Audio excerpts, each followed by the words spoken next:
বাজারে মোটামুটি 3 রকমের অয়েল দেখা যায়। একটা হলো গিয়ে নর্মাল অয়েল, যেটা হলো কোল্ড প্রেস অয়েল, যেটার মধ্যে আপনার জাস্ট তেলটা বানানোর পরেই যে ব্যবহার করা হচ্ছে এটাই, এবং এটাতে বিভিন্ন ধরনের আপনার ভিটামিন মিনারেলসগুলো সঠিক পরিমাণে ঠিকঠাক আছে। এটার স্মোকিং পয়েন্ট অনেকটা লো হয়। এটা দিয়ে আপনি নর্মাল রান্নাবান্না সব কিছু চালাতে পারবেন, এবং এটা দিয়ে যদি আপনি আবার হাই টেম্পারেচার দেন এটার যে পুষ্টিগুণ আছে সেটা নষ্ট হয়ে যাবে।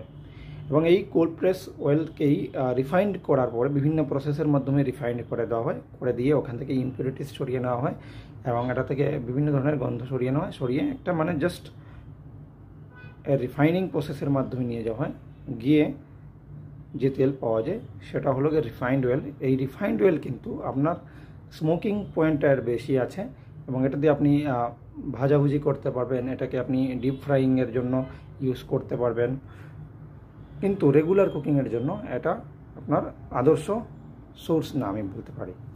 এরপরে যেটা আসছে হলো গিয়ে হাইড্রোজেনেটেড অয়েল।